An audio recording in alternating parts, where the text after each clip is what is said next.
खट्टा खाने वाली चुड़ैल। रात को अचानक राधिका मौसी को किचन से कुछ गिरने की आवाज आई। उन्होंने बाहर निकल के देखा तो किचन में उन्हें कोई सफेद साड़ी में दिखा। वो चीख पड़ी, हे भगवान, आलतू जलाल तू आई भला को टाल तू, आलतू जलाल तू आई भला को टाल तू।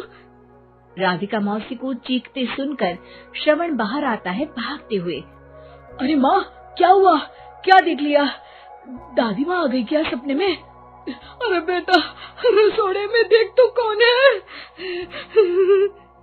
श्रवण रसोड़ी में झांक कर देखता है और उसे कोई नहीं दिखता अंदर। अब रसोड़ी में तो कोई नहीं है माँ। कोई सफेद साड़ी में नहीं है क्या? नहीं माँ, कोई भी नहीं है। चिल्लम चिल्ली की आवाज सुनकर काजल भी वहाँ आ जाती है। अब क्या हो गया माँ जी? अरे बेटा, रसोड़ी में एक चुड़ैल थी सफेद साड़ी में। अरे क्या कर रही थी वो अंदर?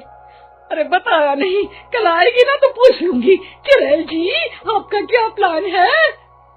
माँ जी, रात बहुत हो गई है, आपने कोई बुरा सपना देखा होगा, चलिए सो जाइए। राधिका मौसी सोने तो चली जाती है पर उनको रात भर नींद ही नहीं आती। वो कुछ भी उलझुल बातें सोचने लगती है। कहीं चुड़ैल की वजह से तो घर में टेंशन नहीं हो रहा, कहीं उसी की वजह से तो वो दादी नहीं बन पा रही। सुबह जब राधिका मौसी रसोड़े में छानबीन करती है तो पाती है कि नींबू का अचार गायब है। चुड़ैल नींबू का अचार ले गई, मुझे तो ठीक नहीं लग रहा कुछ। चुड़ैल को भी पता है कि जिंदगी का असली मजा तो खट्टे में ही है। राधिका मौसी झट से श्रवण को फोन कर देती है।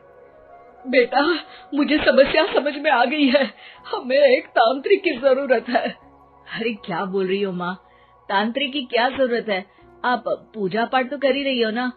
आलतू जलालतू मंत्र सारे फालतू जैसे कुछ मंत्र पढ़ो, चली जाएगी अपने आप चुड़ैल। अरे नहीं बेटा, कभी चुड़ैल को कम नहीं समझते। अरे तुझे पता भी नहीं चलेगा कि कभी वो छल करके काजल की जगह घर की बहू खुद बन जाएगी। क्या माँ, कुछ भी बोल रही हो? कहाँ काजल और कहाँ चुड़ैल? वैसे एक बात बताओ, काजल को अगर गाने के लिए बोल देना तो चुड़ैल काजल की आवाज सुनकर घर तो क्या, धरती लोग छोड़कर चली जाएगी। तुम ना पढ़े लिखे बच्चे हर चीज को मजाक समझते हो।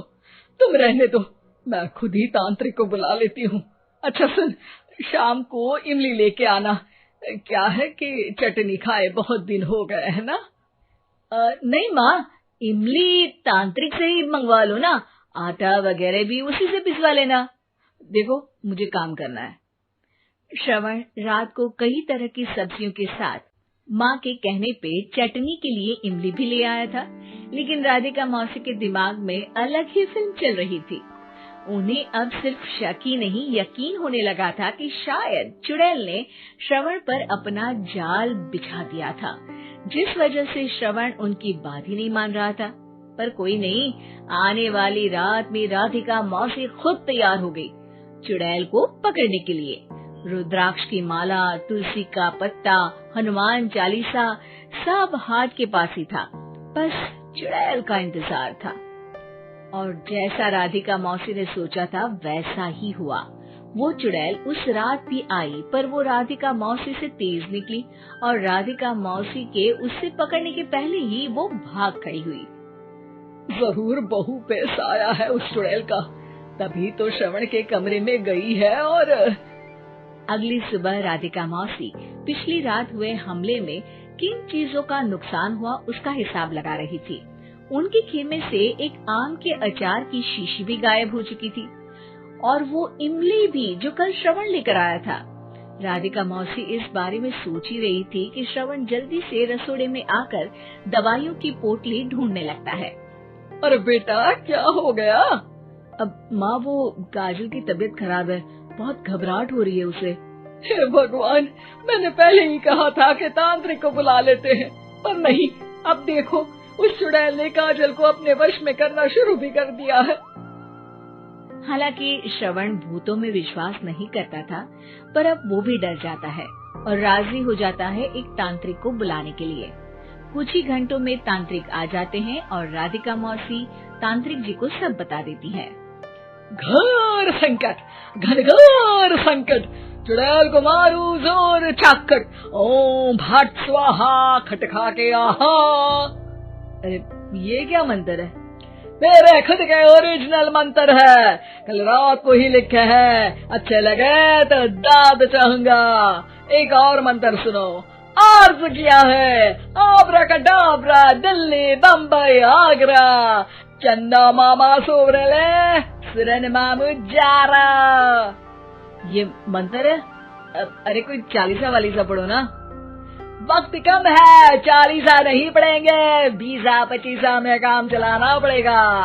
अलग निरंजन जाके लंदन, मुफ्त का मंजान घिस मेरे नंदन। अरे जल्दी करो तांत्रिक जी, जल्दी करो। तांत्रिक अपने उल झलूल मंत्र पढ़ने लगता है। श्रवण को तांत्रिक पे शक होता है।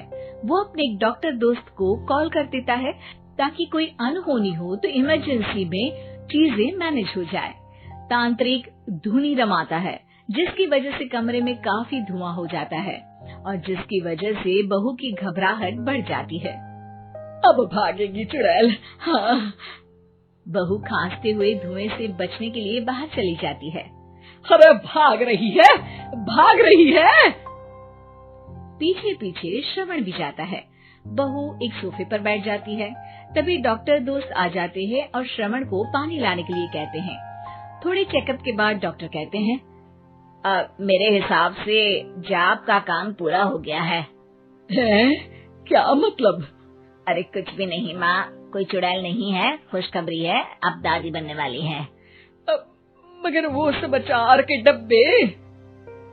श्रवण दोनों अचार के डब्बे अपनी माँ को दिखाता है, जो कि उनके बिस्तर के नीचे छुपे हुए थे। आपने सही बोला था माँ, वो चुड़ैल काजल ही थी जो खट्टा खा रही थी। हमें कल ही पता चला, पर हमने आपको ये तांत्रिक वाला काम करने दिया ताकि आपको भरोसा हो जाए कि भूत वगैरह कुछ होता ही नहीं। अच्छा अच्छा, ये तो बड़ी खुशी की बात है। पर बेटा मुझे एक झाड़ू तो ला दे। क्यों माँ? ये तांत्रिक का भूत उतारती हूँ मैं। अब तांत्रिक राधा मौसी के डर से घर से भाग निकलता है और राधा मौसी उसके पीछे भागती है। अरे संकट ये घनघोर है, तांत्रिक मुआ चोर